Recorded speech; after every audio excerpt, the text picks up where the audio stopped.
So,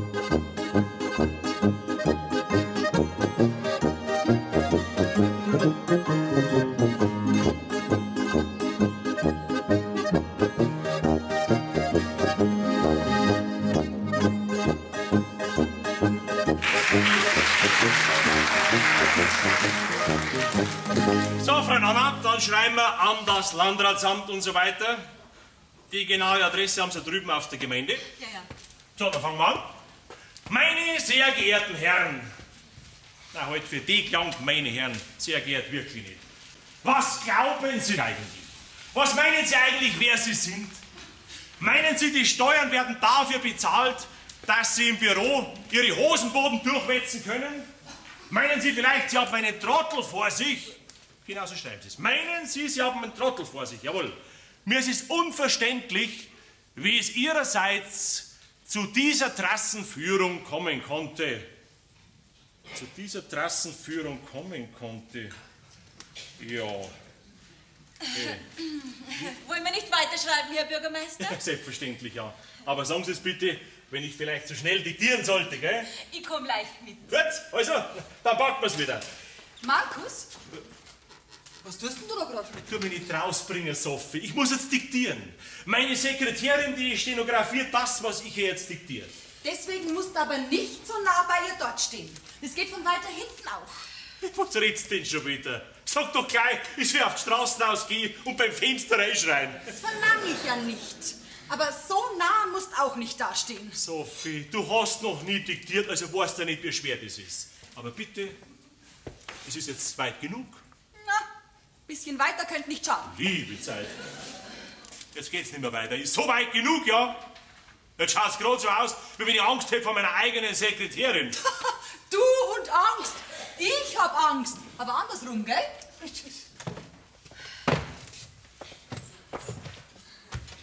Ja, bitte, diktier doch weiter. Ich möchte auch was hören. Also machen wir weiter. Musst du das auch schreiben, das Herrschaftszeiten, wenn du da herin bist, dann fällt mir nichts ein. Jetzt sei so gut und geh wieder raus. Das kann dir passen. Sophie, wenn du daher sitzt, dann bin ich einfach gehemmt. Ach, gehemmt bist du. Du musst doch einsehen, dass ich bei der Arbeit nicht gestört werden darf. Freilich siege das ein. Herr Bürgermeister, wenn ich Sie daran erinnern darf, dass der Inhalt des Briefes geheim bleiben muss. Frau Anna, gut, dass Sie mich daran erinnern. Hätte ich beinahe vergessen. Also Sophie, jetzt hast du das gehört, jetzt geh raus, gell? Geh. Was soll denn da schon geheim sein an dem, was du da diktierst? Du möchtest mich nur draußen haben, das ist alles, gell? Möcht nicht wissen, was dann alles geheim ist. Nein, redst du ein Blech zusammen. Wenn ich sage, das ist geheim, dann ist es so. Es ist einfach so, dass du als Frau nicht alles wissen musst. Natürlich darf ich nicht alles wissen. Aber einen geheimen Brief schreibst du, meinst, ich bin so dumm und glaub das. Wenn ich sage, der Brief, der ist geheim, dann ist es auch so. Ich als Bürgermeister, ich habe meine Amtsverpflichtungen. Aber dein Fräulein Anna, die darf schon alles wissen, gell? Ja, das ist ja ganz was anderes. Fräulein Anna ist dazu verpflichtet, dass sie schweigt. Ich sag gar nix. Mei, seit wann kannst denn du das? Komm, geh zu, jetzt geh weiter. Markus, ich sag das. Ich pass auf. Ja.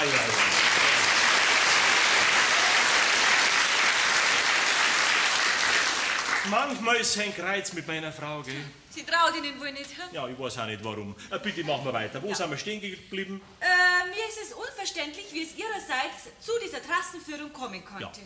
Ich als Bürgermeister empfinde es als unverständlich und ersuche Sie dringendst...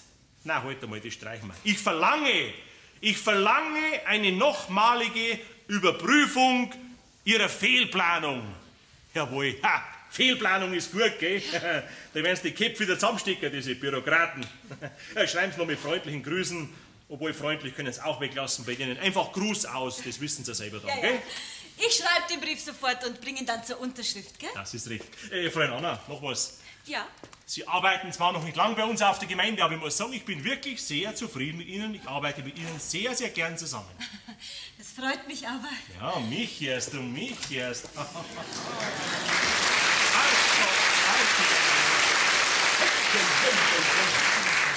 Hat die ein Gangerl Sachsen die nominiert? Nachschauen tust du also doch, gell? Ich wollte bloß schauen, ob es auch gut über die Straße kommt. Oh Gott, das arme kleine Maderle. Nächstes Mal nimmst du das beim Handel und führst es über die Straße, damit dir nichts passiert. Hättest du vielleicht einen Schmarrn sagen, glaubst du das? Wenn man Angestellte hat, Untergebene, dann ist man doch verpflichtet, dass man sich um sie auch kümmert. Du, mein Lieber, um diese Clara hast du dich damals auch gekümmert, aber in einer ganz anderen Weise, gell? Kommt schon wieder mit dieser Clara daher. Das hast du mir doch schon 10-mal verziehen. Aber vergessen hab ich's nicht. Ah, das ist recht.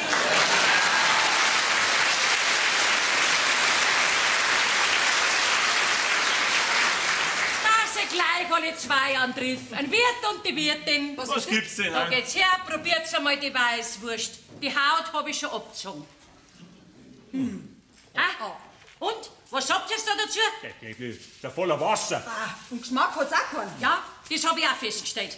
Bei der Wurst ist mit allem gespart, nur nicht mit dem Wasser. Der Lumpenmetzger, der Pfleiderer, wenn wieder kommt, gell, dann sagt's zu ihm, er soll seinen Zuleitungsharm nicht so weit auftragen. Der Bazi möchte da vor mir reich werden. Er schmiert doch gleich schon mit seinem Viehhandel aus. Und jetzt fängt er mit der Wurst auch noch an. Am besten ist, ihr schickt ihn gleich zu mir in den Tisch, gell. Dann hau ich mit dem Spül, hat er noch so einen Goschen ran, dass er nicht mehr weiß, ob er ein Mandel oder ein Weib ist. Du, das sieht dir wirklich gleich. Ja, meinst du, ich mache einen Spaß? Jetzt warte mal.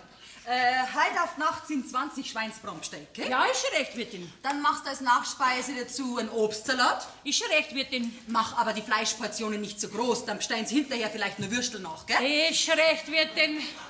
Ist schon recht, Wirtin. Sag einmal, bist du aufgezogen? Mein Wirtin, ich möchte die hören, wenn ich sagen darf, es war mir nicht recht.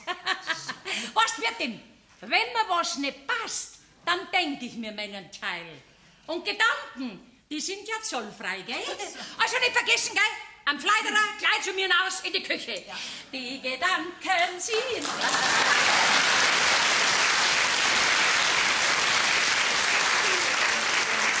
Unser Zinzei immer noch wie eine Junge. Geht, als wie ein Junge, gell? Sag einmal, schaust der Zenz auch schon nach? Sag mal, ich möchte vielleicht mit der Alten jetzt auch noch eifern. Herr Bürgermeister, willst du bitte gleich unterschreiben? Oh, seid schon fertig mit dem Brief? Ja. Ja, das ist aber schnell gegangen, hä? Dafür ist sie ja auch eine Sekretärin. Wunderbar. So, sehr schön. Der Brief, der schaut was gleich. Ja, der hat Stil, das muss ich sagen. Wunderbar. Wenn Sie nicht zufrieden sind. Ja. Halt einmal, haben Sie das dringendst geändert? Ja, freilich, schauen Sie, da steht's. Jawohl, ich verlange, jawohl, Brierbaum steht's da. Ja. Ich weiß schon, wenn man den Brier da kommen muss, gell?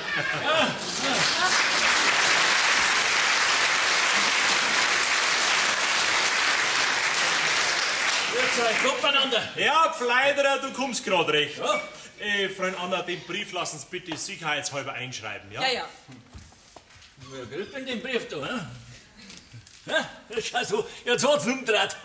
Ja, jetzt kannst du die Adresse nicht mehr lesen, gell? Und wenn's dein Kragen noch so verdrehst, das haben's gut gemacht, Freundin Anna. Herr Bürgermeister, was ich noch sagen wollte, auf die Anzeige, in der Sie einen Hausmeister suchen, hat sich leider niemand gemeldet. Ach du Liebe. Ich gehe jetzt auf die Post. Oje, das ist ein Kreuz. Immer schlimmer wird's. Alles will nur mehr studieren. Da wenn einmal die Konjunktur nachlässt, dann krieg ich einen Akademiker zum Hof zusammenkehren. Und ich zum Wirstmacher. Du, Markus, eine bescheidene Frage. Wer kriegt denn den eingeschriebenen Brief da? Hä? Pfleiderer, das ist geheim.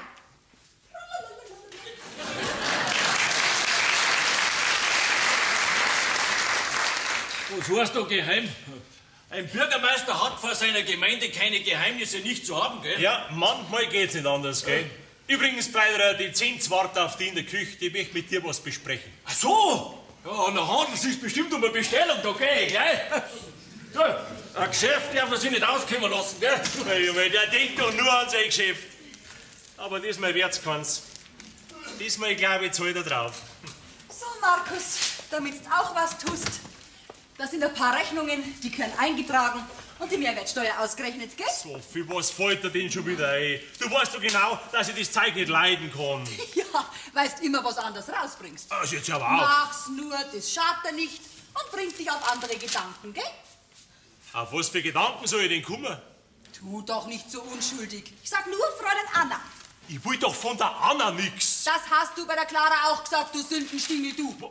Ja, sag einmal, kannst du vielleicht noch ein bisschen freundlicher sein zu mir? Ja, so wie das Fräulein Anna kann ich's freilich nicht. Hört der Spaß auf! Du Schraubendampfer, du kommst mir da nicht rein, gell? Lieber, du Markus, euer Zins ist narrisch geworden. Lass du mit dir raus, du Feigling, du! Ah, blöd werde ich sein. Haut mir die einen Spülhauer mitten ins Gesicht rein. Vor der Zins hast du Respekt, gell? Gemeiner, wenn es kein Weiberleid war, dann hätte ich mich schon gewehrt. Aber der kann nicht um meinen Hagel stecken, nicht umhauen. Ich will wissen, ob sie da ist. Ah, Gott sei Dank. Jetzt rührt sie nichts mehr. Die ist fort. Dreh dich um! Oi!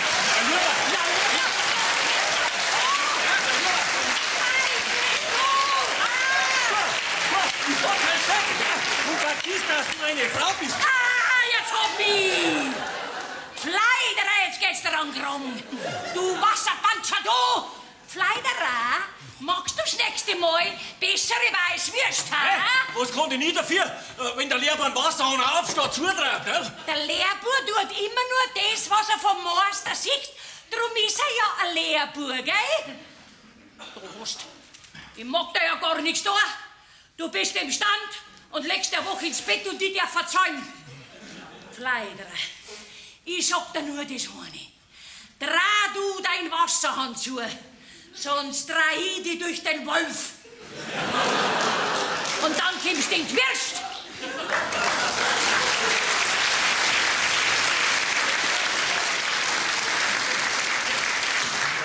Mein Lieber, du, dieser gefährlicher wie ein Kettenhund. Ja, das geschieht dir ganz recht, gell? Deine Würst waren das reinste Wasser, Fleiderer. Wird denn überall kommt einmal was vor. Ach, geht's ja. Also wenn die nächsten Würste nicht besser sind, dann schick ich das zurück. Dann kannst du das selber essen. Ja, aber dann verdünn's lieber mit Bier, weil so viel Wasser wirst du noch nie zu dir genommen haben, gell? Ach, Markus, Ja. vergiss das nicht, gell? So, Bürgermeister, heute haben wir scheinbar kein Glück bei den Frauen, wir zwei. Hä? Ja. Du, ich bin ja nicht neugierig, aber interessieren darf's mich schon. Ja, was ist denn da mit dem eingeschriebenen Brief? Was ist denn da so geheim dann? Du hast doch gehört, geheim. Dann wärst es du bestimmt nicht erfahren. Na, handelt sich's bestimmt um ein gutes Geschäft. Hä? Ich sag's nicht, Fleiderer. Viel lieber wär's mir, wenn du mir vielleicht einmal einen Hausmeister besorgen kannst. Was, ein Hausmeister brauchst? Ja. So, was zahlst du denn dafür? Ah, das war mir ein 100er wert. 200? Gut, abgemacht. Aber wo willst denn du einen herbringen? Das überlassen wir mir. Ich geh jetzt gleich, damit du zu deinem Hausmeister kommst, gell? Also, Markus, vierte dabei. Ja, geht ja, spring mal,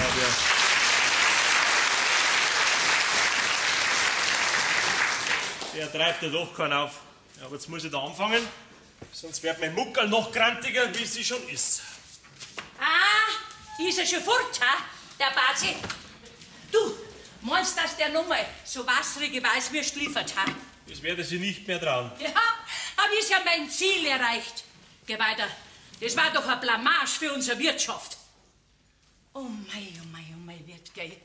Oh, die Blutsrechnerei. Ja. Ja, ja, ich hab mich auch schon immer hart da in der Schule mit dem Rechnen. Und der Lehrer hat immer zu mir gesagt, Zenz, hat er gesagt, du wärst einmal nie was im Leben. Und ich bin ja doch eine gute Köchin geworden. Oder bestreitst du das vielleicht? Zenz, du bist die Beste. Ganz eine gute, ja. Auch ohne Rechnen. Herr Bürgermeister, wenn Sie mir bitte schon die Heizölrechnung geben würden, dass ich den Betrag überweisen kann. Psst, na, den darf es doch jetzt nicht stören. Der rechnet. Ach so, ja gut. Frau Nana, das könnten doch eigentlich Sie für ihn machen. Sie haben doch das gelernt. Ja, freilich. Soll ich für Sie weitermachen, Herr Bürgermeister? Ja, da hätte ich auch gleich gar nichts dagegen. Bitte schön, bitte, Frau Nana, nehmen Sie Platz. Ja, wunderbar. Wirt, da ist mir was Gutes eingefallen, gell? Ja, die kann's. Solche Leute gibt's auch. Ja.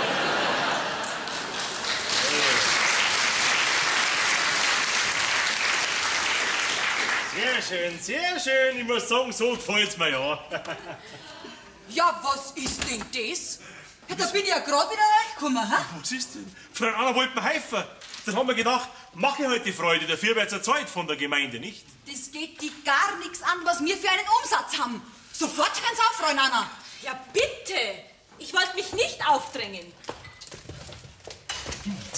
Jetzt hast du mir's vertrieben. Nimm die Sache und arbeite in der Wohnstube weiter. Da wird's dann doch nicht hinkommen. Sag einmal, wie lange glaubst du eigentlich, dass ich mir diesen Ton noch gefallen lasse? Du kannst mir nicht drohen. Ich sag nur Clara. Clara. Herrschaftszeit, immer Clara. Ein Papagei, der plappert einmal das Gleiche nach. Ich lass mich lieber platzen, Clara.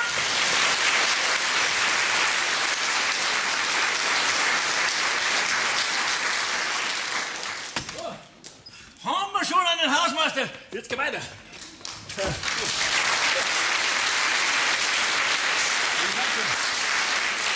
Sag mal, mit wem redst denn du? Da ist ja kein Mensch da. Das ist gut. Du, also denke dran, du bist für die da schwerhörig, gell? Ja, tu dich nicht kümmern, ich mach deinen Schwerhörigen. Wenn mich nicht alles täuscht, handelt es sich um ein gutes Geschäft. Du musst nichts hören, aber gut horchen, dass du was hörst. Gell? Du, ich muss das wissen, was da so geheim ist. Und wenn du was weißt, dann sagst du mir gleich, gell? Ja, das hast du mir schon alles gesagt. Eigentlich bin ich ja zu dir gekommen, weil ich den Viechhandel lernen wollte. Ja, das gehört auch zum Geschäft dazu. Ich bin ja froh, dass ich dich gleich bei der Hand gehabt hab. Du, also jetzt reiß dich zusammen, gell? Du, eine spezielle Frage. Was kriege ich denn für das Spionieren? Ja, du kommst schon jetzt gut. Ah, das ist mir zu wenig. Hä? Du weißt ja noch gar nicht, wie viel. Drum frage ich ja. Also pass auf. Heute bin ich großzügig. 50 Mark kriegst. Hä? Hörst du schlecht? 50 Mark kriegst. Hä? Ja, bei mir musst du doch nicht einen Schwerhörigen spielen. 50 Mark, hab ich gesagt. Was, 150? Na, das ist zu wenig. Ja, du Depp, du. 50 Mark, hab ich gesagt. Was, 50 dazu? Ja, das ist recht. Her mit den 200 Mark. Du bist doch verrückt. Was hast du geschluckt? Geh, leg mich doch an. Jetzt hätte ich bald was gesagt. Brauchst keine Angst haben. Ich bin ein schwerhörig. Ja. Da höre ich deine gewählte Aussprache nicht. Also, her mit den 200 Mark. Du, mein Lieber, gell? Du alter Blutsauger, du. Gell? Das ist eine Erpressung. Du, das geht für ein Zach, ja, das geht. Schau schon her. Aber gell, gut bin ich. Hoffentlich bei den anderen auch. Ja, bring mir heute den Bürgermeister, dann werde ich es dir gleich beweisen. Du, denke dran, du bist da schwerhörig, gell? Ja. Das wird jetzt eine Gaudi geben. Ich bin ja schon selber neugierig, was da geheim ist. Ja, da haben wir jetzt einen neuen Hausmeister. Jawohl. Los. Da ist er her. Das ist der Bürgermeister und zugleich der Wirt. Wer hat was gekriegt? Das ist der Wirt. Ah, jetzt hab ich dich. Ja, du gefällst mir. Mit mir hast du vorher einen guten Fang gemacht. Na, sag einmal, warum streitst du denn jetzt zwei so? Hört der vielleicht schlecht? Was hat er gesagt? Wirt, du musst lauter reden. Was noch lauter? Ja, du bist ja wahnsinnig. Na, den kann ich nicht brauchen. Was? Gut, dann machst du deine Arbeit selber. Magst du jetzt selber einen Hausmeister? Du hast doch gesagt, du brauchst einen. Ja, natürlich, aber wenn ich immer so laut reden muss, das ist ja furchtbar. Hey, da gewesen du schon dran. Der Läusel, so heißt er nämlich, der hat auch was für sich. In seiner Gegenwart kannst du alles sagen, was du magst, der Herz nicht. Ah, das ist nicht schlecht. Ja, das hat auch seine Vorteile. Also gut, hinnehmen. Naja, bleibt mir nichts anderes über. Wo gehen wir rüber? Schmarrn. Der Wirt nimmt dich. Wer ist ein Rindviech? Du bist eins, du Depp. Ui. Das wieder jetzt gehört hätte, gell? Er hat's eben nicht gehört. Das ist ja der Vorteil bei dem. Das lacht er dir ans Wurscht. Na, ich hab keinen Durst. Ja, ist schon recht. Du Wirt, Ja, wenn ich heute da bleiben soll, dann stelle ich eine Bedingung. was eine Bedingung stellt der auch noch? Ja, ich möchte viel Arbeit, weil das rumsteht, das hab ich dick. Ja, das ist nicht schlecht. Ja, das ist endlich einmal ein Punkt, wo man Ja sagen kann. Du, jetzt musst du aber auch zahlen, gell, weil ich dir den Eisel da hergebracht hab. Na gut, aber du, 100 Mark lang für den. Nein, 200 haben wir ausgemacht, gell? Der ist ja noch viel mehr wert, dann solcher kriegst du nicht mehr. Gut, da hast. Nicht, dass du sagen kannst, ich war vielleicht nicht gut.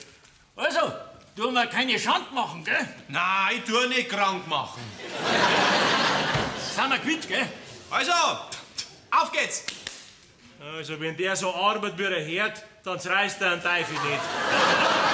Was? Mit mir ist er gefreut? Du, Wirt, ich geb dir einen guten Tipp. Ja. Wenn du mir was sagen willst, dann musst du es so hinstellen, dass ich dir auf den Mund schauen kann. Dann lese ich's ab. Probier's einmal. Verstehst du mich so? Ja, jetzt hast du mich. Gut. Okay. Alles muss man lernen. Ah, da hast recht, ja. Mei. Das darf ich gleich die anderen sagen, wie es mit dem reden müssen. Sonst gibt ja das einen riesen Durcheinander. Jetzt wäre ich dann vorgestellt. Das wird der Gaudi geben. Du auf, du Gelber, du glaubst das. Jetzt bin ich direkt in Schwitzen gekommen. Ich soll jetzt auch nicht übertreiben brauchen. Das schaut dir gar nicht, dass dir einmal heiß geworden ist. Du hast ja auch 200 Mark für mich verlangt. Die hast du von mir auch gekriegt. Nein, das waren die deinigen. Aber die vom Wirt, die bist du schuldig. Her damit, weil sonst her ich wieder. Sag einmal, du rupfst mir an. Wieder ein Gamserer. Jetzt gib mir schon, bevor wer kommt. Du hast deine 200 Mark schon gekriegt, gell? Bild dir bloß nicht ein, dass du mir auskommst. Ah, also die Wirtin, die ist doch zum Einkaufen. Ah, ja, das ist unser neuer Hausmeister. Ja. Ja, grüß dich Gott. Ich bin die Köchin, die Zins. Was, ich bin ein Stens? Oh, du hast recht, der Herd wirklich schlecht. Das wird was werden, ha? Pass auf, Zins. Wenn man mit ihm reden will, dann muss man sich so stellen, dass er auf den Mund schauen kann. Aha. Ja, dann liest er alles ab. Du, seht's, das ist ein Hausmeister mit Gebrauchsanweisung. Ach, der kann nur Saublätter herin. Du, der Pfleiderer ist ein ausgekochter Pazi.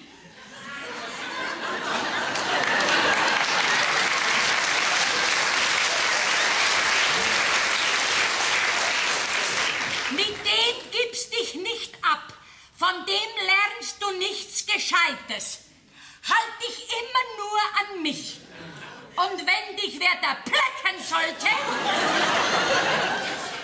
wegen deinem schlechten Hören, dann sagst es mir. Mein Spülhorn ist jederzeit einsatzbereit, gell, Pfleiderer? Du gefällst mir fein. Die verstehe ich gut. Ich helf dir, wo ich dir helfen kann. Hoffentlich wird's kein Rechtskreuz mit dem Läusel. Ha? Also wird es schamst dich, gell, dass du so daherredst. Gerade solcher braucht eine Arbeit, damit er eine Zerstreuung hat. Die hat er bei dir. 4 Teile beieinander. Oh, der kann nichts als für Saublätter herin. Schau gleich mal, ob ich mich so viel draußen finde, dass ich das gleich mal erzähle. So, jetzt möchte ich aber Arbeit. Nein, jetzt tust du erst was essen. Ich hab dir schon, komm her, ich hab dir schon eine Brotzeit gebracht. Ah, nicht schlecht. Ja, ich tu dich schon füttern. Gehört das alles mir? Freilich, fang nur an und lass dir schmecken. Und? Schmeckt es dir? Gut, mehr wie gut. Ja. Oh, du bist wirklich ein netter Bursche.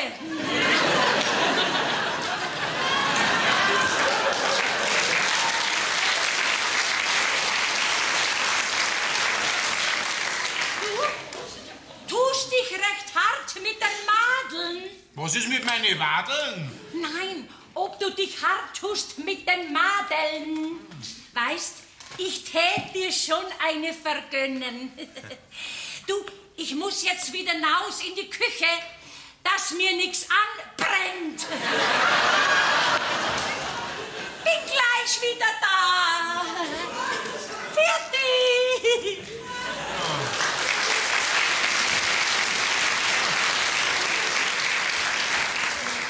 Da hab ich's nicht schlecht daran. Ich krieg was Gutes zum Essen und wenn die 10 so weitermacht, dann findest du nur ein Mädel für mich. So, Fräulein Anna, jetzt werden Sie schauen. Jetzt haben wir den Hausmeister gekriegt. Der ist ganz neidisch auf die Arbeit, sagt er. Also, gegenwärtig tut er aber was anderes als arbeiten. Hm? Naja, Brotzeit machen kann auch ganz gut. Aber ich vergun's ihm. Wissen Sie, er ist ein armer Kerl. Er hört furchtbar schlecht. Ja. Hat aber auch sein Gutes. Ja, man kann hinter seinem Rücken sagen, was man will. Der hört's nicht. Hey, du damischer Hirsch! Oh Gottes Willen, wenn er aber doch was hört. Ja, das ist ja das Gute, der hört's ihm nicht. Jetzt passen Sie auf. Verstehst du mich jetzt? Freilich verstehe ich dich. Du, das Fräulein sollte auch was sagen. Verstehen Sie mich auch? Geh, ich hab doch noch keinen Bauch. Herr Bürgermeister, geben Sie mir jetzt bitte schon die Ölrechnung. Ich hab's vorher in der Eile vergessen. Natürlich, weil meine Zimmerlinde wieder so dumm dahergeredet hat, gell? Moment, dann haben wir's gleich. So. Jawohl, da haben wir's. Schauen Sie voneinander, bitteschön. Ah ja, dankeschön. Wiederschauen. Wiederschauen, vierte. Auf Wiedersehen. Der brauchst du nicht nachschauen. Die ist nichts für die. Die ist für mich.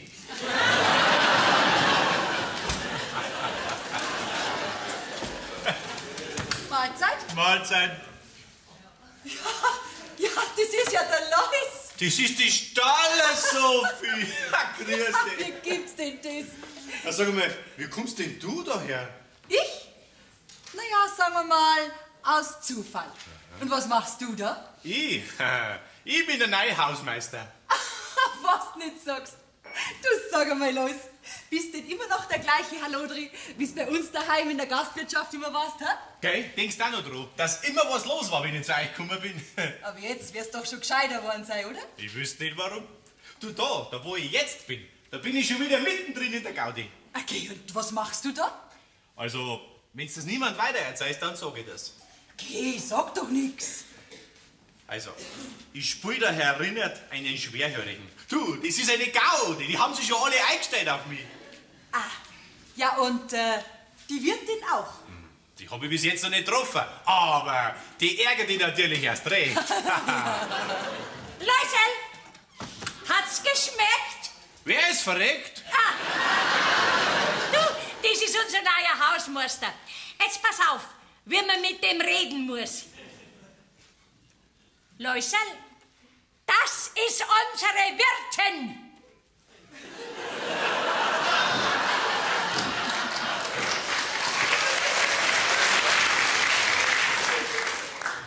Jetzt hast du gegessen, jetzt kannst du arbeiten. Leute, bei dir ist Hopfen und Malz verloren. Was, du bist da die Wirtin? Jetzt kannst du betratzen, wenn's noch magst. Jetzt habe ich mir so viel Mühe gegeben, bis ich denen erklärt habe, wie sie mit mir reden müssen. Du hast mir den ganzen Spaß verdorben. Geschieht dir ganz recht, gell? Ach, halt einmal. Lois, du kommst mir ja wie gerufen. Du musst für mich weiter den Schwerhörigen spielen. Pass auf, mein Mann, der hat immer so saubere und fesche Sekretärinnen, weißt? Und ich wär immer ganz narrisch vor lauter Eifersucht. Du musst jetzt für mich ausspionieren, ob mein Mann was mit dieser Anna hat. Tust du das für mich? Freilich tue ich das für dich. Ha, jetzt bin ich sogar Doppelagent.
Leusel, du kannst aber schön schreiben.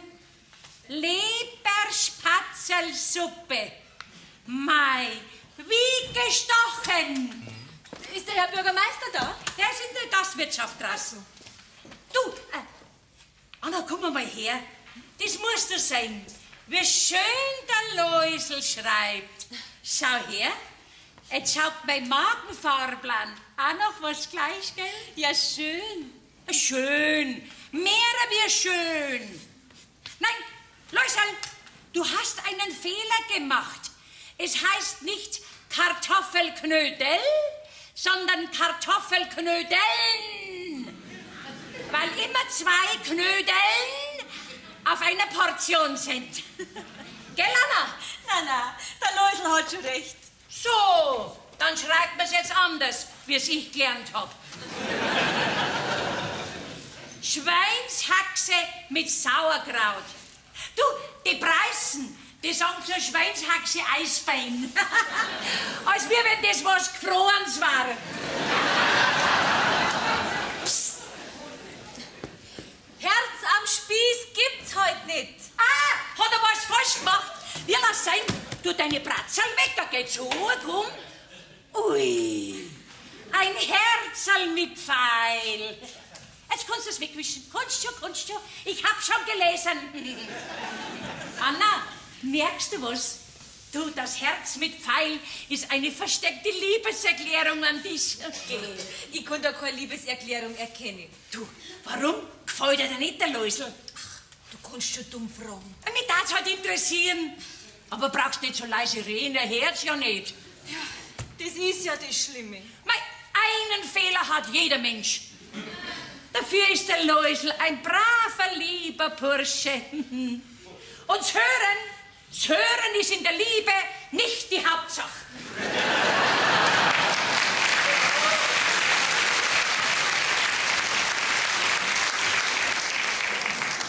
Läusel, ich lass euch jetzt allein.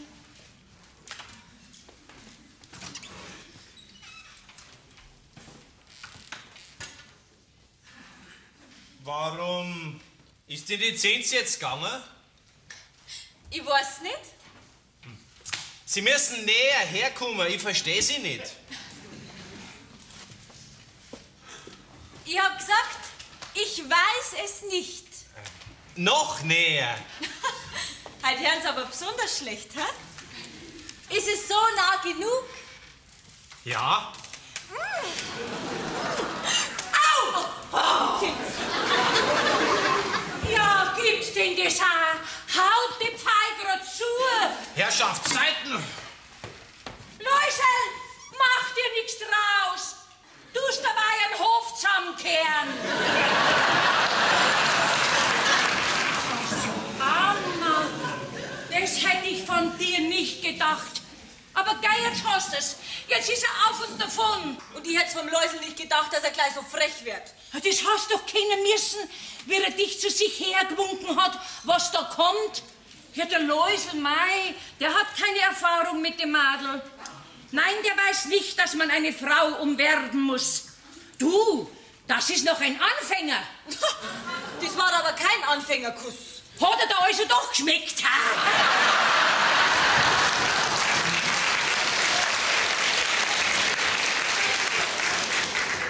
Aber das nächste Mal haust du nicht mehr zu.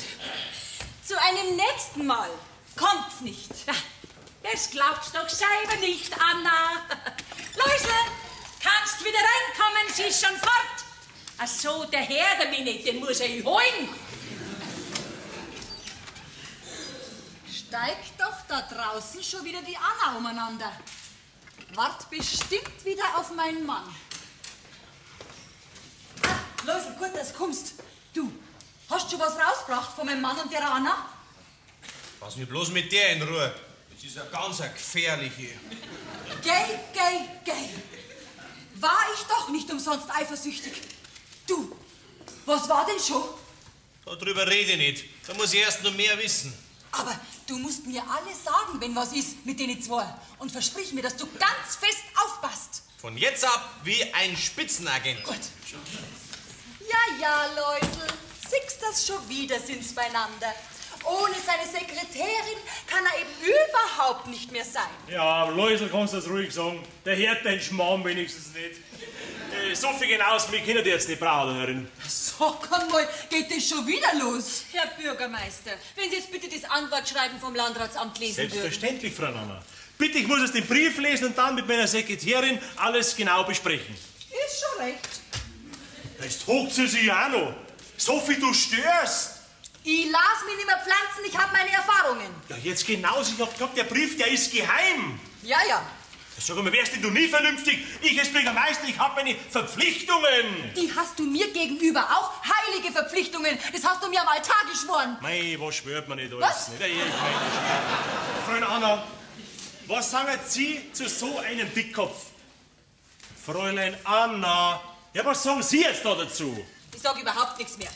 Mir ist das nämlich alles viel zu lächerlich. Immer diese eifersüchtigen Anspielungen. Das wird mir jetzt wirklich zu dumm. Ich kündige und suche mal eine andere Stellung. Fräulein Anna, das kann doch nicht Ihr Ernst sein. Sie werden doch nicht kündigen. So, Albi, jetzt hast du's. Na, du hast es. Wo soll ich denn gleich wieder so eine so hübsche, ich meine so eine gute Sekretärin herbringen, die so gut zu mir passt? Das ist es ja, was mir nicht passt. Dass sie so gut zu dir passt. Bin froh, wenn sie nicht mehr da ist. Also, 4 Wochen werden Sie sich mit mir schon noch rumärgern müssen. So lange dauert nämlich meine Kündigungsfrist. Aha, jetzt werden sie aber deutlich, meine Liebe. Ach, mir läuft einmal das bewusste Haarfall über. Und dann kenne ich mich halt selber nimmer. So, jetzt hast du das gehört, gell? Jetzt gehst du raus, sonst wäre ich nämlich amtlich. Ich mag schon gar nicht mehr da bleiben. Aber der Läusel, der bleibt. Ah ja, der kann ruhig da bleiben. Der hört ja nix. Läusel, sei froh, dass du schlecht hörst. Bleibt der manch Ärger erspart. Ja. Freund Anna, das kann doch nicht Ihr Ernst sein mit dieser Kündigung. Doch, ich hab auch meinen Dickkopf. Schauen Sie, ich weiß doch, meine Sophie hat mich gern. Naja, und da ist halt diese Eifersucht nur eine, sagen wir einmal, eine logische Folgerung davon.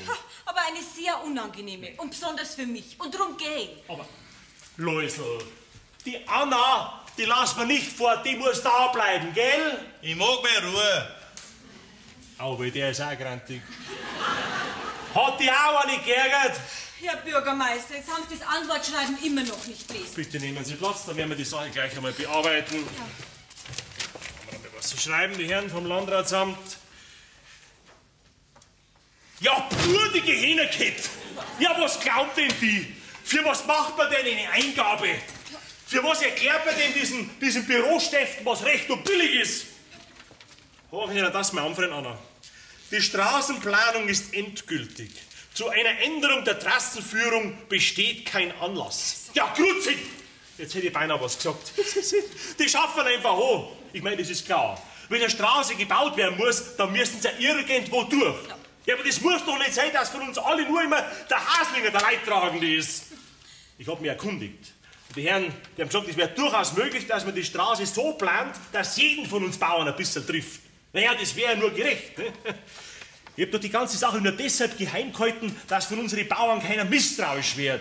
Die hätten mich doch bestürmt. Die hätten gesagt, Bürgermeister, du machst keine Eingabe. Na, das lassen wir alles, wie es ist. Hat der Hasling halt leider wieder mal Pech gehabt. Gebackenes Hirn, jawohl, gebackenes Hirn, das brauchen sie. Das schreiben wir denen. Gebackenes Hirn, das brauchen sie, diese Briefschreiber da. Und Ihre Frau hat sie auch nur so verdächtigt wegen der Geheimsache. Das auch noch. Passen Sie auf. Die Grundstücke Plannummer 1264 bis 68 werden im Ökonomen Haslinger zum ortsüblichen Preis von 12 Mark pro Quadratmeter abgelöst. Eine Unverschämtheit. Ferner werden wir versuchen, die im anfallenden Straßenbaukosten in erträglichen Grenzen zu halten. Was? An die Straßenbaukosten muss er sich auch noch beteiligen? Ja, sogar doppelt. Ja, die Straße geht jetzt praktisch mitten durch seine Gründe durch. Er ist also sozusagen herüben und drüben der Anleger. Ja, eine Straße kostet Millionen. Da versuchen die natürlich überall, wo sie was anzapfen können. Und man konnte dem Haslinger gar nicht helfen. Leider nicht.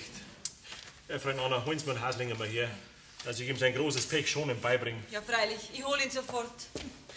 Zeig nur, wenn ich hab's das. Immer das Gleiche. Gerade die Gurten erwischt's immer.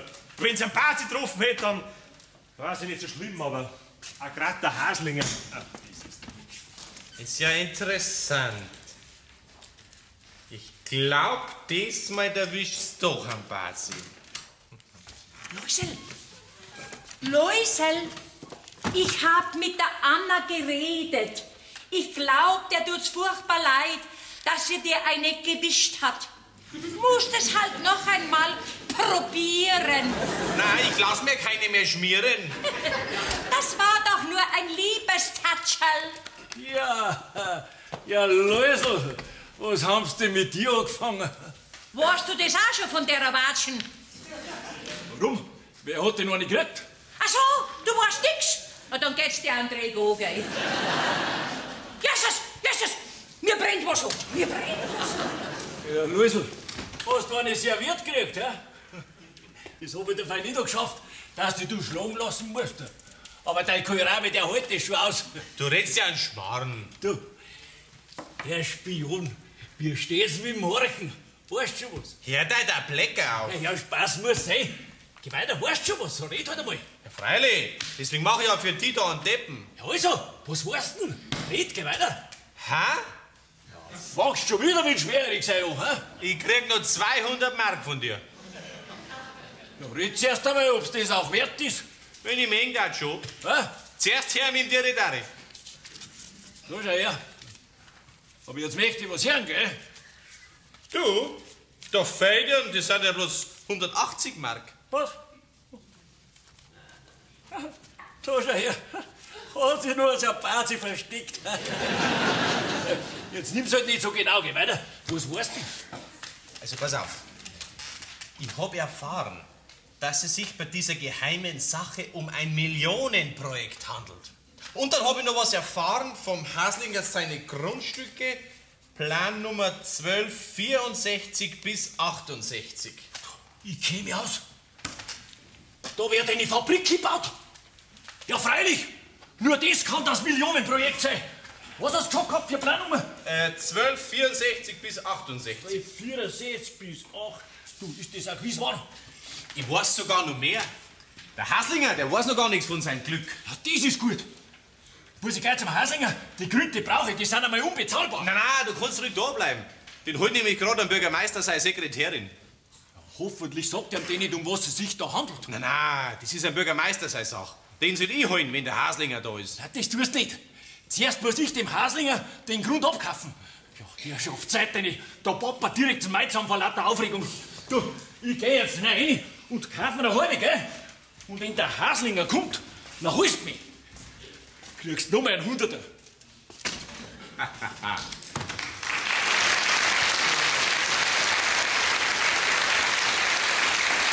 Ich glaub, diesmal erwischst du doch ein Bazi.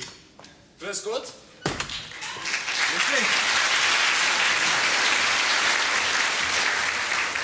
Wo ist denn der Bürgermeister? Bist du der Haslinger? Freilich. Ich bin der Lois. Grüß dich. Pass auf, bevor ich dir jetzt einen Bürgermeister hol ich dir noch schnell einen Pfleiderer. Der will nämlich ein Geschäft mit dir machen. Was, der? Nein, mit dem Bazi mache ich kein Geschäft. Auch nicht, wenn's du ihn reinlegen kannst. Den legt keiner rein. Doch, Haslinger, du kannst das. Ja, ausgerechnet ich, wo ich in letzter Zeit so viel Pech hab. Nein, irgendwas stimmt schon wieder nicht. Sonst darf mich doch der Bürgermeister nicht von der Arbeit wegholen lassen. Ja, freilich stimmt was nicht. Aber Haslinger, du kannst das stimmend machen. Pass auf. Verkauf am Pfleiderer deine Grundstücke, Plan Nummer 1264 bis 68. Ah, da ist Zeitfeil, gell? So weit bin ich noch nicht herunter, dass ich einen Grund verkaufen muss. Es gibt höhere Gewalt, Haslinger. Mehr sage ich nicht. So, jetzt hol ich dir einen Pfleiderer. Und wenn's dir du die bewussten Gründe nicht teuer verkaufst, dann ist er nicht mehr zum Helfer. Naja, besser wär's jetzt zu verkaufen, bevor ich verkaufen muss. Und daher hat er gesagt, der Läusel. Ja, der Haslinger. Ja, grüß dich, gut, alter Spezi. Ich bin nicht dein Spezi. Was willst du denn? Gell, Haslinger, dir geht's dreckig, gell? Was geht denn das dich an? Ich weiß schon. Traust mir nicht, gell? Ja. Er sagt's allweil, ich war ein Bazi. Und deswegen möchte ich jetzt mit Fleiß einmal etwas Gutes tun. Ich kauf dir einen Grund ab. Hast gemeint, da wird nichts draus. Auch dann nicht, wenn ich dir mehr gib, als ortsüblich ist. Also wenn du so süß redst, steckt gewiss mit der Lumperei dahinter. Diesmal nicht, Haslinger. Du pass einmal auf, ich zahl dir einen Liebhaberpreis. Bei uns kostet der landwirtschaftliche Nutzgrund der Quadratmeter 12 Mark. Ich zahl dir 20. Was sagst du jetzt? Was, 20 Mark sagst du? Ja. Da zahlst du ja drauf. Ja, das macht mir diesmal gar nichts aus. Ich hab mich radikal geändert. Weißt du, ich hab schon so viel beschissen, warum soll ich bei dir eine Ausnahme machen? Was?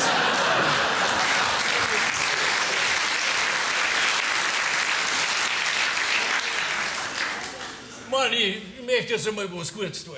Das hast du schon mal gesagt. Ja, weil es wahr ist. Mich drängt's ja direkt zu einem guten Werk. Fleiderer, für dich wird's gescheiter sein, du gehst ins Kloster. Schau, jetzt will ich mich ändern, will, jetzt ist es auch wieder nicht recht. Was möchtest du denn eigentlich für einen Grund von mir, hä? Haslinger, ich hab mir das schon angeschaut. Ich schau mir das schon lang an.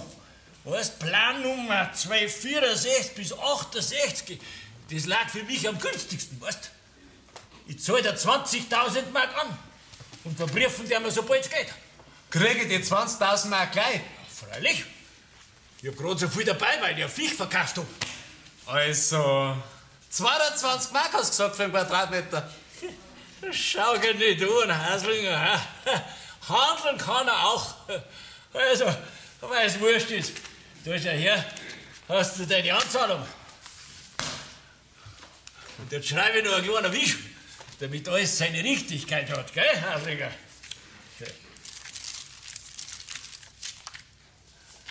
Durch die Anzahlung von 20.000 ist der Kauf perfekt. Verbriefung erfolgt nach Vermessung. So, Haslinger, jetzt haut ein Servus hin. Teuer, hat er gesagt, der Luisl. Fleiderer, einen Quadratmeter Preis musst du reinschreiben. 25 Mark. 22 haben wir ausgemacht. Ich hätte aber doch gern 25. Schau dir nicht an. Von dir kann man ja noch was lernen. Ja. Du wärst allerweil geschäftstüchtiger. Also gut, in Gottes Namen. Amen, aber jetzt unterschreibst, gell? Sakra, jetzt leid's was. Du hast das auch genau Nachzeit, Haslinger. Ganz genau. Ich hab mir gedacht, 100er geht bestimmt ab. Du hast die täuscht, gell? Ich hab das ja gesagt gehabt, dass ich auf dem Weg der Besserung bin. Haslinger, und bei dir hab ich angefangen.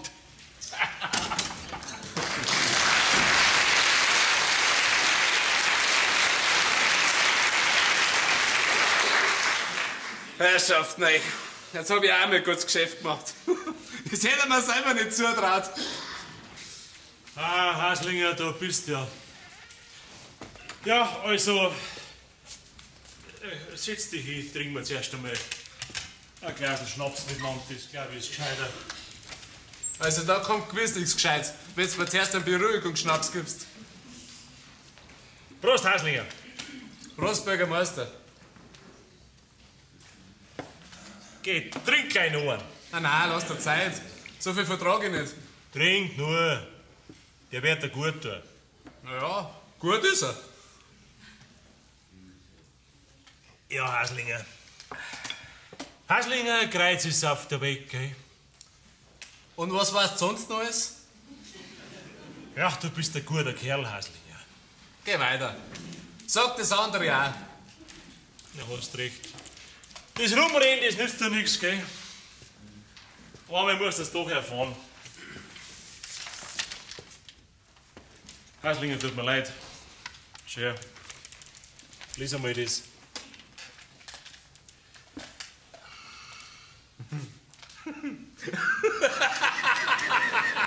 Ja, da legst du wieder und wenn du aufstehst, gleich wieder. Ja, so ein Massel. Was sagst Ich hab mehr Glück mehr Verstand. du? Glaube ich, hast das nicht richtig gelesen. Geh, schau das noch einmal genau an. Du darfst mir selber einschenken, Bürgermeister. Nein, wie es da sowas geben kann. Ja, sehe die Kartoffeln, wo ich hab. Haslinger, sag mal, haben denn die vielleicht die 3 Stamperl Schnaps schon besoffen gemacht?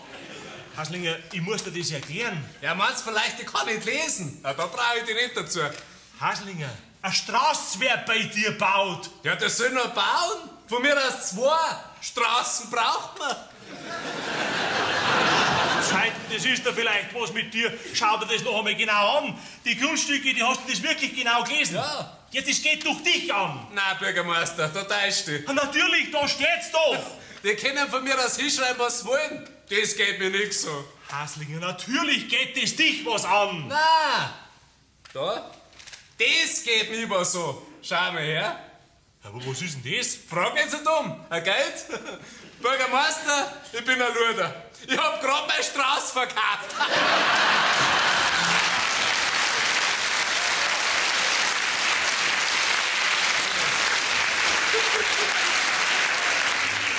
Sag einmal, spinnst du vielleicht? Eine Straße kann man doch nicht verkaufen. Der Haslinger kann's. Und gut auch noch. 25 Mark für einen Quadratmeter.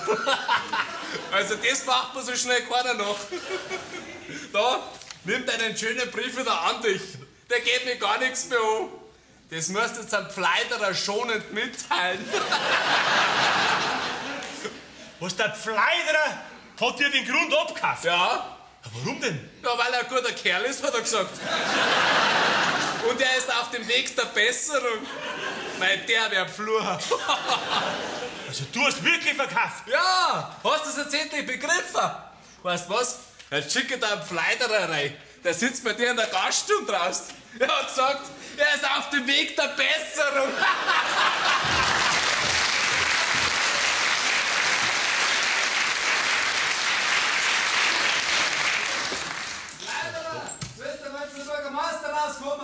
Also da bin ich jetzt wirklich neugierig. Das gibt's ja nicht so was. Ah, der Herr Bürgermeister hat gerufen. Red dich aus, was gibt's? Du hast den Haslinger einen Grund abgekauft. Ja, ich schon. Warum? Weil ich nicht so blöd bin, wie Sie meint. Hast du gemeint, ich komm da nicht dahinter, was da so geheim ist? Hast du das gemeint? Mein Bürgermeister, für mich seid ihr alle spät aufgestanden. Da. Aber es hat alles seine Richtigkeit. Du kannst nichts mehr ändern. Ja, wo zahlt? Habe einen kleinen Kaufvertrag. Also, du kannst mir nicht an. Weißt du auch, was du gekauft hast? Meinst, du musst mir das erklären. Ich habe meine Informationen. Aber es kann mir keiner was nachsagen. Ich hab dem Haslinger 25 Mark für den Quadratmeter gezahlt, gell? Weil ich mir sag, leben und leben lassen. Oh, das ist ein feiner Zug von dir, Pfleiderer. Geh schon her.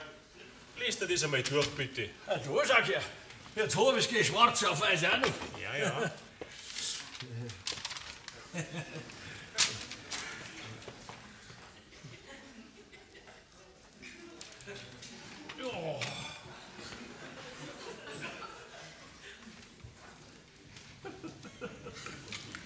Bürgermeister, das ist ein Gaudi, gell? Ja, ja. Hast du schon mal eine Behörde gesehen, die eine Gaudi macht? Also ich nicht. Ich weiß doch, es handelt sich um ein Millionenprojekt. Stimmt. Straßen kosten auch Millionen, ja. Und als Anlieger kannst du dich jetzt an den Kosten auch beteiligen. Was? 25 Mark habe ich dem Hasinger für einen Quadratmeter gezahlt? Ja. Und jetzt darf ich die Straße auch noch zahlen? Ja, ich häng mir auf. So ein Geschäft hast du auch noch nicht gemacht, gell? Der Kauf muss rückgängig gemacht werden. Der Hasinger, der muss zurücktreten. Ja, der war schon blöd. Du hast ja selber gesagt, der Verkauf ist in Ordnung. Du hast sogar angezahlt. Pfleiderer, das hast du selber ausgeschmiert. Du draußen brauchst die feine Planung, gell? Was meinst du, was erst die anderen sagen werden, die du immer beschissen hast? Kann ich mir ja gar nirgends mehr sehen lassen. Ja, das kann möglich sein, ja. Auf alle Fälle haben sie bei uns im Ort für die nächsten Monate was zum Lachen.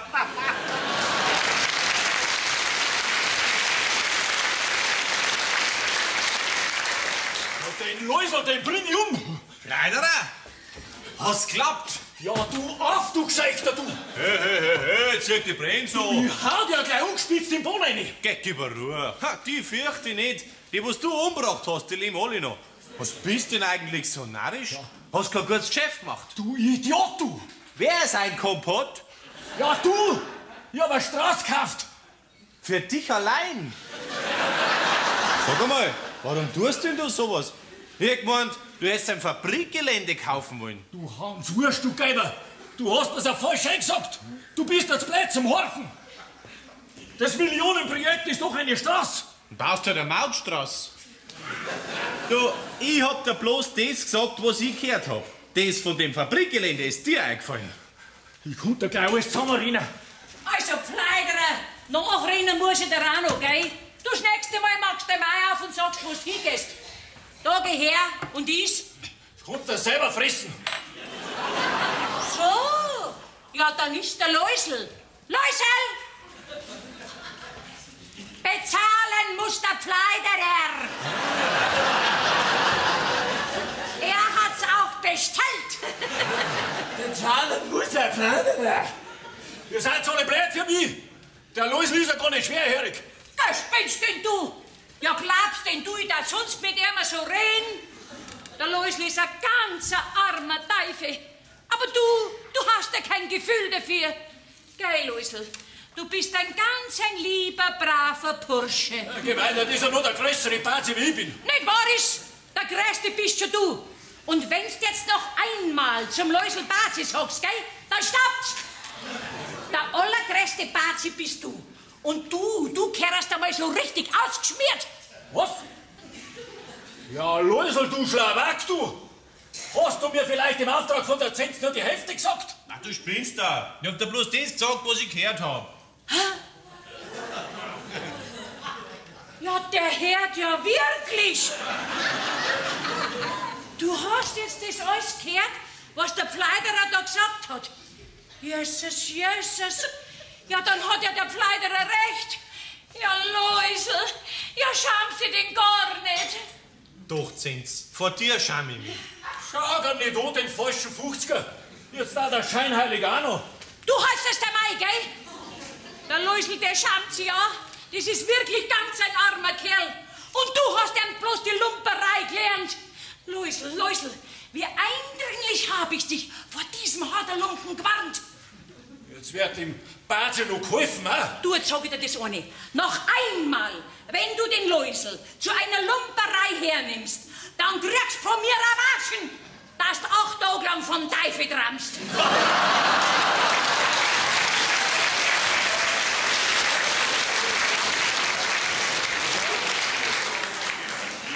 Läusel, du gehst mit mir. Du isst deine Brotzeit... deine Brotzeit bei mir in der Küche. Der Pfleiderer ist kein Umgang für dich.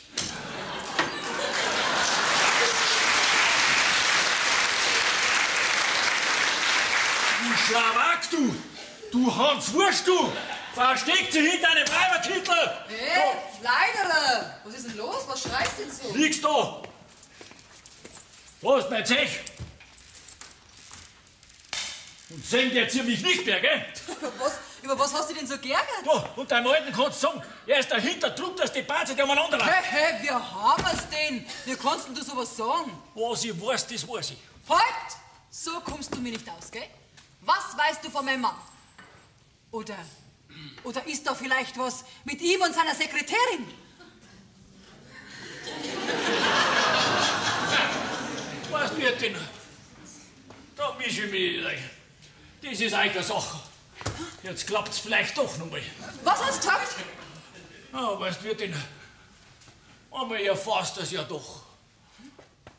Die Leute, die sagen nicht umsonst, dass sich der Herr Bürgermeister mit seiner bildhübschen Sekretärin schon sehen lassen kann. Was? Wer sagt das? Ja. Und woher weißt du das? Pfleiderer, setz dich mal dahin und jetzt sagst du mir alles, was du weißt, gell? Also? Ja, schau, wir denn. Eigentlich hätte er das Geschäft ich machen wollen, gell? Aber er ist mir zuvorgekommen. Naja, und jetzt mache ich das Geschäft ich für ihn. Ja, aber was denn für ein Geschäft? Ich hab doch dem Haslinger einen Grund abgekauft. Im Auftrag deines Mannes. Ja, er hat mich das machen lassen, weil der Kauf geheim bleiben soll, weißt? Und jetzt reiß dich zusammen, Wirtin. Er hat den Grund gekauft für seine Sekretärin. Für das Fräulein Anna. Also, doch. Hab ich doch recht gehabt, dass mit denen zwei was nicht stimmt. Das scheint mir auch so. Weil ohne Grund kauft man keinen Grund. Pfleiderer, hat dir mein Mann das Geld schon gegeben für den Grund? Na? Gut, dann kauf mich.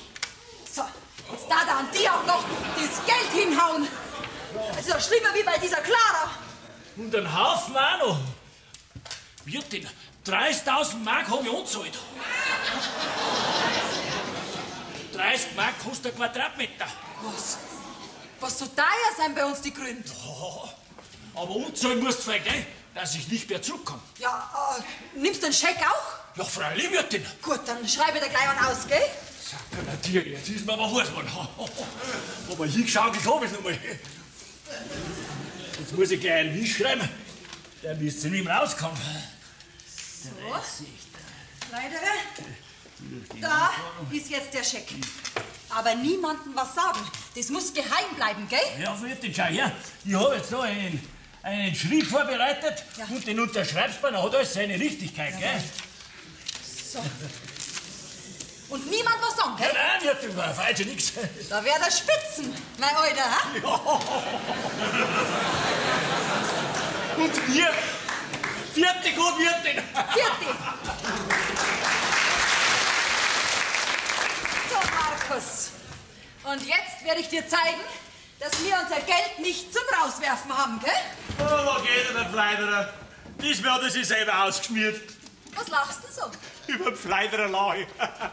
Das hat sich gescheit erbreselt. Du, sag einmal, Markus, kannst du mir vielleicht jetzt sagen, was da so geheim war? So viel, jetzt darf ich. Mei, die hat's rumdrüben, gell? Und du bist scheint sehr gut aufgelegt. Ja, natürlich bin ich wieder gut aufgelegt. Es ist alles so gekommen, wie es kommen hat müssen. Du meinst also, es ist alles so ausgegangen, wie es du für richtig hältst? Ja, ich kann sehr zufrieden sein. Was das gewiss? Ja, der Haslinger ist froh, dass er seinen Grund angebracht hat. Und der den Grund gekauft hat, der wird wahrscheinlich auch froh sein, gell? Ja, wollen wir es hoffen. Plannummer 1264 bis 68. Ach, das weißt du auch schon. Ich weiß sogar noch mehr. Das Fräulein Anna kriegt den Grund nicht. Den hab nämlich ich, dem Pfleiderer, abgekauft. Ja, so viel bist du wahnsinnig geworden. Na, nur sehr schlau.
Herrschaftszeiten, hab ich eine Wut. Ich darf gar nicht dran denken, wie ich mich blockt hab, dass der Läusel jedes Wort versteht, was ich sag.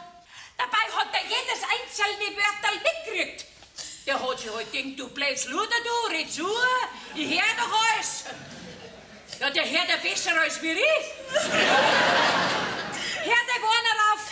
Für ein Läusel ist schade um jede Träne. Da hast du ein frisches Taschentuch.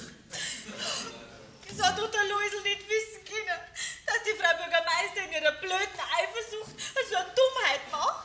Ja, wurscht, dann du vielleicht jetzt noch helfen auch, ha? Nein, das nicht, aber ach, für mich ist das halt alles sehr schlimm. Und wieso, ha? Ist dir jetzt eingefallen, ha? Dass du den Strizi gern hast? Das möchte ich nicht so. Dann sagt er sie, verliebt bist du über beide Ohrwaschen in ihm. Natürlich, jetzt wo er hört, da wäre er sogar brauchbar, gell? Ja. Ach, Zins, was tue ich denn mit so einem... Hallo, Dri, das wolltest du doch sagen.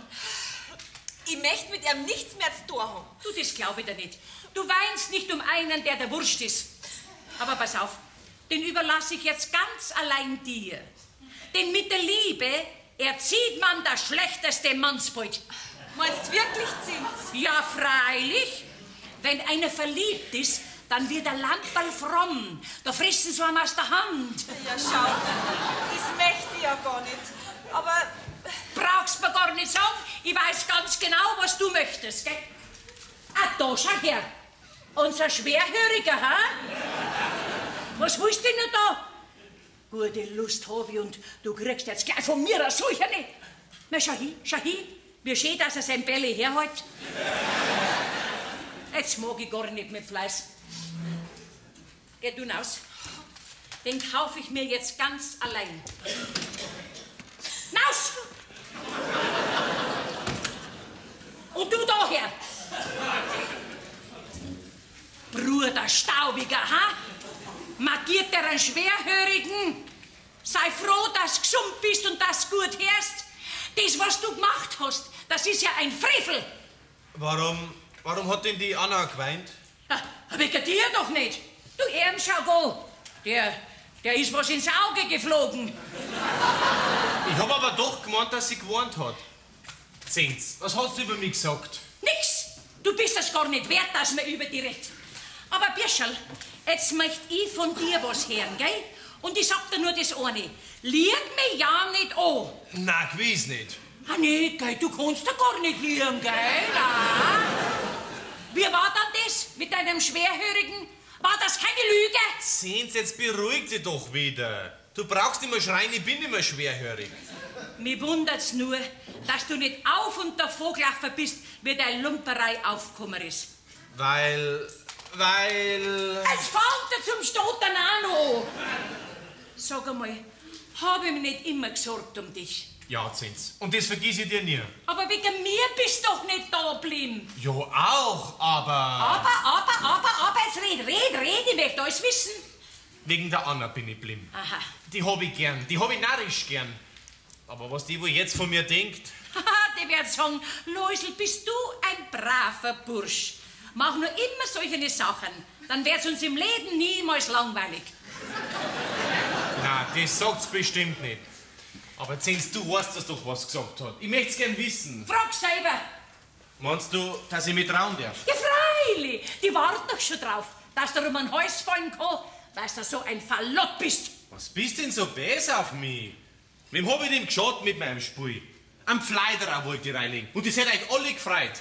Dass die Bürgermeisterin so eine Dummheit macht, das hab ich doch nicht ahnen können. Und warum wolltest du einen Pfleiderer reinlegen? Mei, weil ich an die Anna gedacht hab und weil ich gewusst hab, dass ich dem Haslinger helfen wollt. Ach so. Ja, Läusel, dann hast ja du das aus Liebe gemacht. Mei, dann bist ja du ein verliebter Spion. Ja, du, aber ist dir jetzt eingefallen, was du machen wirst, damit die Sache wieder in Ordnung kommt? Puh, das ist schwer. Ja. Der Pfleiderer wird jetzt, nachdem er schon mehr reingelegt worden ist, doppelt vorsichtig sein. Ja. Aber Zins, sag mir doch, was die Anna über mich denkt. Du, die straft dich mit Verachtung. Ja, ja. Geh nur zu, du. Und denk drüber nach.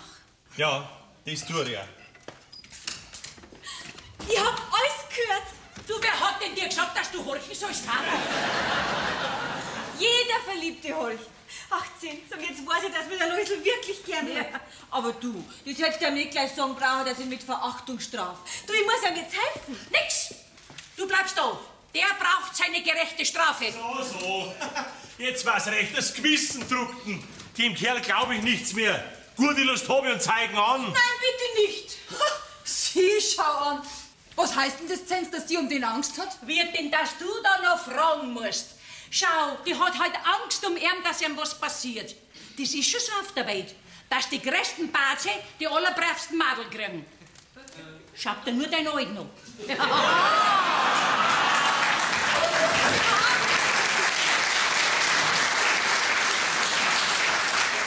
der Läusel, das ist der gleiche Herr Lodri, das ist...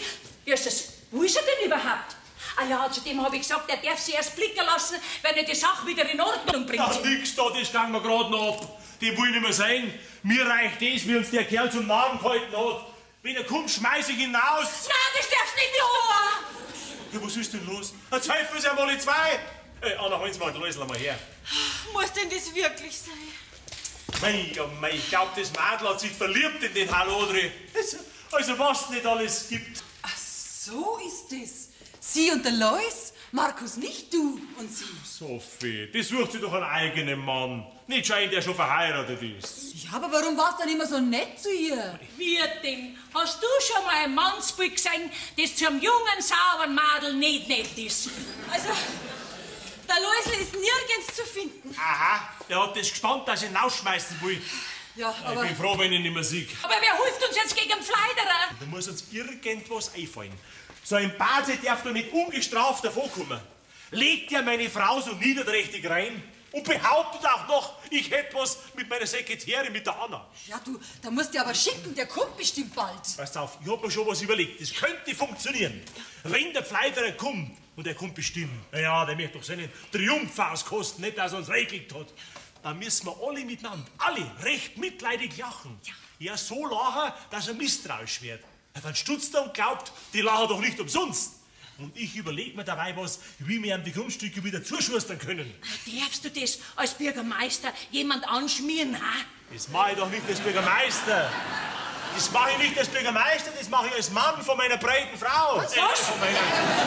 Von meiner geprellten Frau. Ach so, ja, und da darfst du lachen. Ja, das kann man keiner Amtsperson verbieten, dass er lacht. Also ich lache mal bis zu meinen Stockzähnen hinten. Mei, ich habe so grenzenloses Mitleid mit diesem armen Fleiderer. Ja, genau.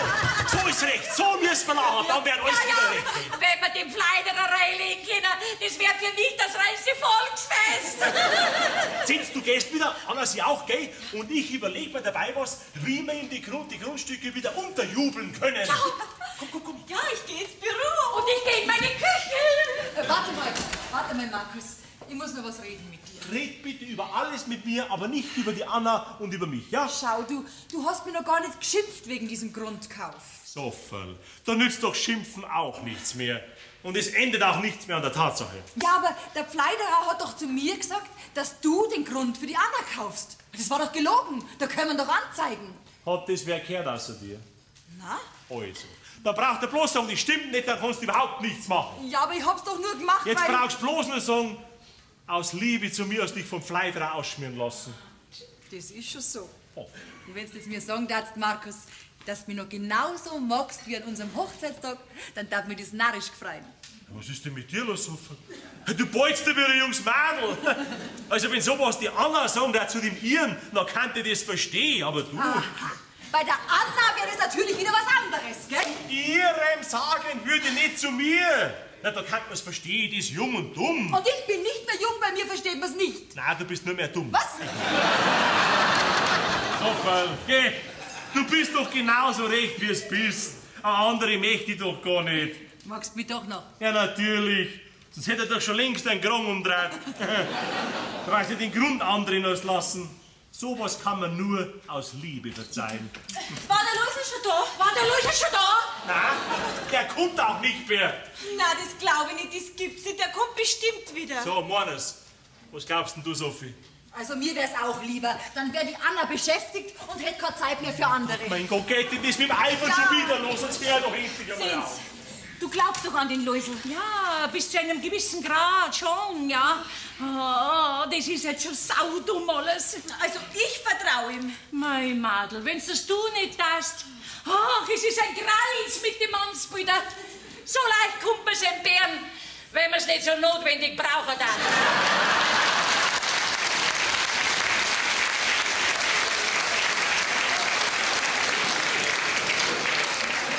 Mein Gott, das gibt's doch nicht. Der Loisl, der kann doch nicht einfach so weg sein. Psst, Anna! Loisl! Oh.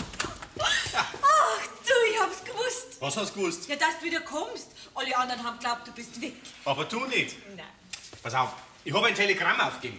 Und dann war ich beim Haslinger. Ja, der war aber leider nicht da. Jetzt habe ich ihm hinterlassen, dass er da herkommen soll. Anna, du musst mir helfen. Du musst dem Bürgermeister sagen, dass er dem Fleiderer andeuten soll, dass die Straße deswegen kommt, weil eine Fabrik gebaut wird. Von mir nimmt er doch kein Rat mehr an. Und ich will doch der Wirtin wieder zu ihrem Geld verhelfen. Ach, Loisl, ich bin ja so glücklich, dass du wieder da bist. Ja, da ist er ja, der Lois. Aber nimmer lang. Los, schaut, dass du weiterkommst, die kann ich da nicht mehr brauchen. Wirt, einen Tag möchte ich noch gern da bleiben. Nix, mir langt es schon, wie du uns für Narren gehalten hast, Schleichte. Ach, bitteschön, Herr Bürgermeister. Also Markus, mir wär's auch lieber, wenn er da bleibt. Sag einmal, eiferst du schon wieder? Der Fleiderer ist in der Gaststube draußen und gibt an, wie ein Stein voll Kranke offen. Dann schaust du, dass du weiterkommst. Lois, der braucht wieder eine Runde Zähne und die auch nicht so. Ja, komm, Lois, wir gehen raus in den Wirtsgarten, gell? Darf ich jetzt reinholen, damit wir die Schlager auffangen können? Natürlich, rein damit! Wird.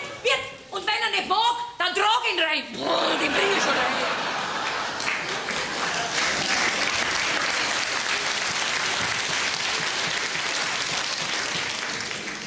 Jetzt soll das alles gut ausgehen, gell? Ja. Ja, Herr Bürgermeister, der Läusel hat mir was gesagt für Sie. Hören Sie mir mit dem auf, von dem will ich nichts mehr wissen. Ach, bitteschön, jetzt hört's mich doch an, Herr Bürgermeister.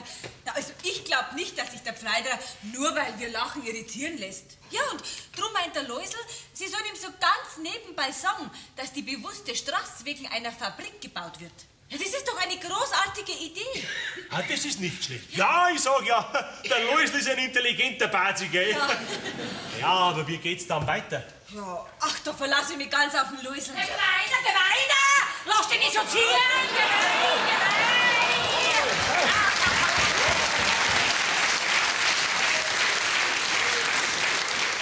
Schaut's an!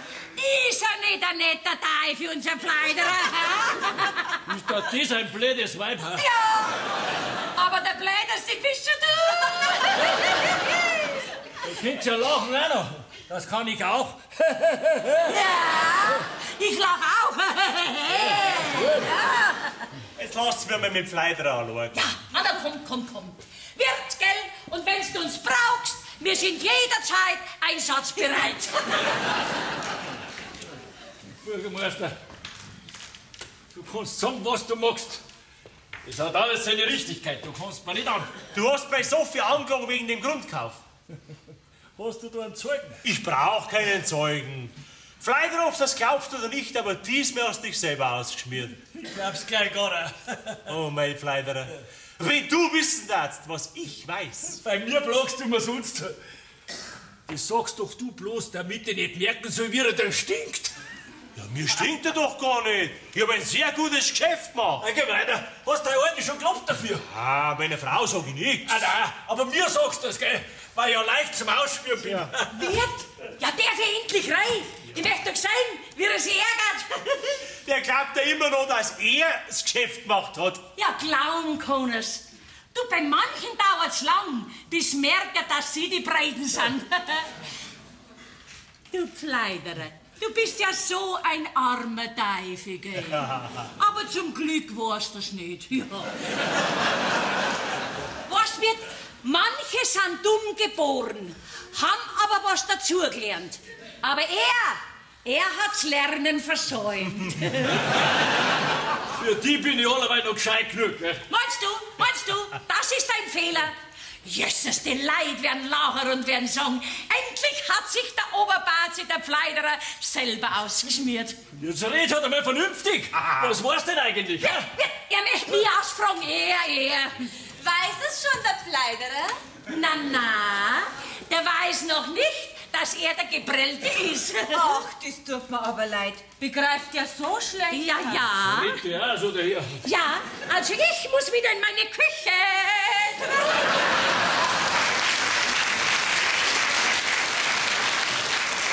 Ja, jetzt muss ich auch wieder mal was sagen. Fleiderer, was meinst eigentlich, was wäre, wenn die Straße jetzt doch wegen einer Fabrik gebaut werden würde? Ich glaub dir nix. Ja, wenn sie aber dann doch eine Fabrik bauen. Na, die bauen doch nicht umsonst so eine große Straße. Wen? Sowas muss ich, glaub ich, nur wenn ich den schwarz auf weiß sehe, alles andere ist ein dummes Gerät. Bürgermeister, wenn du den Pfleiderer reinlegst, musst du ein bisschen früher aufstehen. Jetzt geh hinaus in dein Gaststube und kauf ein Maß, damit du wenigstens ein bisschen ein Geschäft machst. Und wenn da wieder was einfällt, dann brauchst du mich bloß holen, gell? Ein Pfleiderer reinlegen, das bringt ja gar keinen fertig.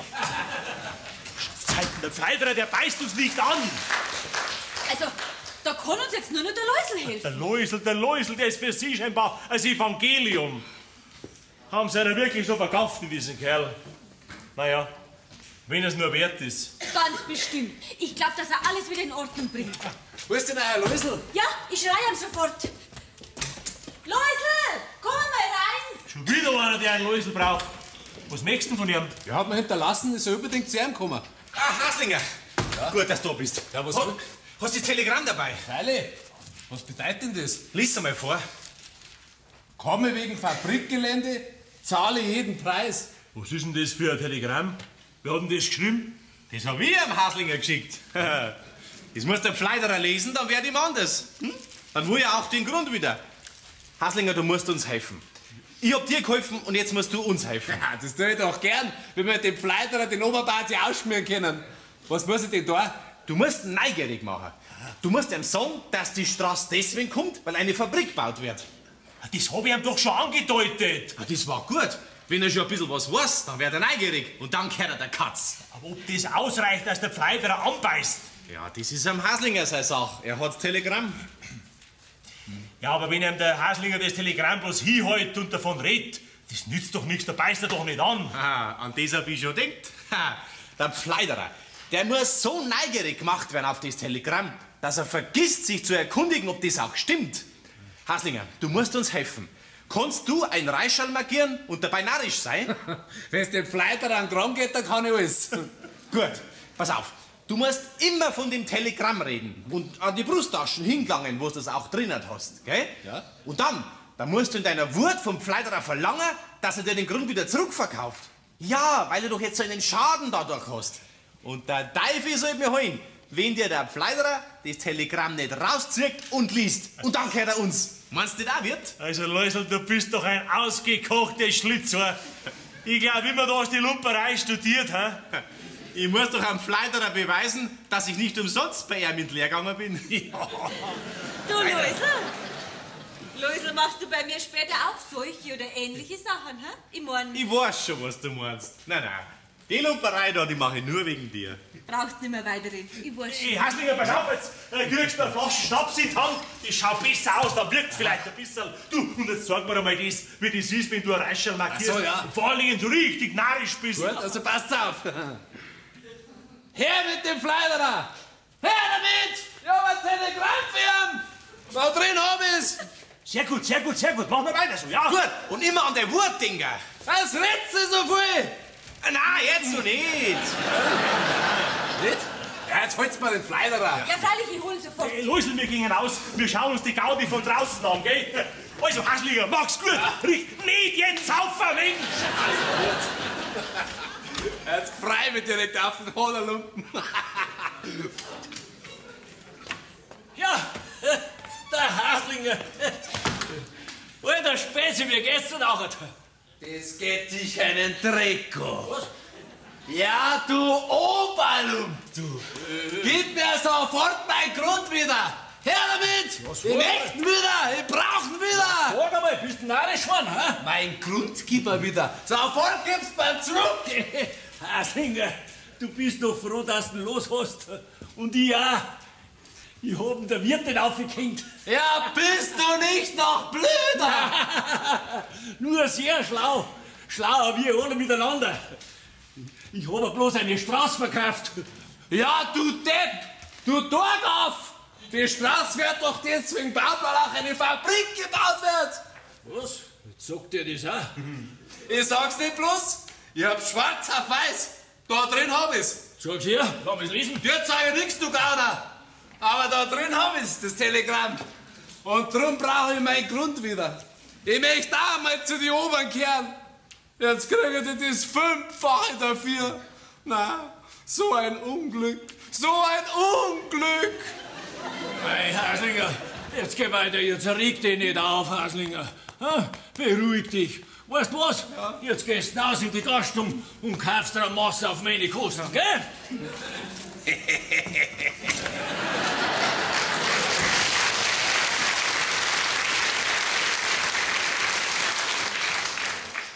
Komme wegen Fabrikgelände, zahle jeden Preis. Ja, bin da ich ein Depp. Ja, bin ich nicht das größte Rimpfig, das umeinander läuft. Ich muss der Wirtin den Grund wieder zukaufen. Der Grund muss wieder her. Wirtin, Commander, komm mal schnell aus ins Nebenzimmer. Die muss jetzt überrumpeln. Was ist denn, Fleiderer? Ich hab keine Zeit. Wirtin. Ganz durcheinander bin ich. Ob's das glaubst oder nicht. Ich hab heute Nacht nicht eine Minute nicht geschlafen. So regt mich das auf. Weil ich dir dem Haslinger seinen Grunden aufgehängt hab. Ich vertrag's einfach nicht mehr, dass die Leute zu mir Party sagen. Fleiderer, darf ich lachen? Ja. Nein. Es ist mein Ernst. Wirtin, machen wir's kurz.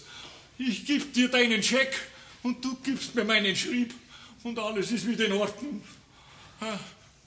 Ja, Fleiderer, da bin ich dabei. Ich komm gleich wieder, gell? Bist ein guter Mensch, Fleiderer. Ja. Bis gleich. Du legst dich nicht, jetzt ist mir warm geworden. Das wird ein Geschäft werden. So, Fleiderer, schau her. Da ist jetzt dein Schrieb, gell? Ja, hier, Wirtin, und da hast du deinen Check wieder. Und alles ist in Ordnung, gell? Und den zerreiß ich jetzt, Ja. gell? Dann ist er nämlich nichts mehr wert. Wirtin, ich danke dir, gell? Jetzt kann ich wieder ruhig schlafen. Ja, Fleiderer. Und ich auch. So, und jetzt dürft's alle wieder reinkommen. Haben wir gefasst? Kommen wir jetzt endlich über ihrem Lager? Jetzt könnt's nicht mehr über mich lachen. Ich hab der Wirtin den Grund wieder abgekauft. Jetzt gehört er wieder mir. Und ich verkaufe ihn gut, das könnt's mir glauben. Bald sauber haben wir die reingelegt. Was? Das mit deiner Fabrik stimmt ja gar nicht.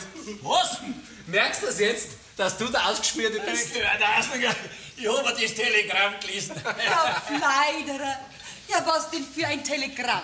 Das, was der Haslinger Taschen drin gehabt hat. Ja, du Oberbazi, du. Jetzt können wir dich anzwingen, weil du gegen das Briefgeheimnis verstoßen hast. Weißt du, ein Telegramm kann jeder aufgeben, aber deswegen muss es noch lange nicht stimmen. Telegramm hat Läusel geschickt und auch bezahlt.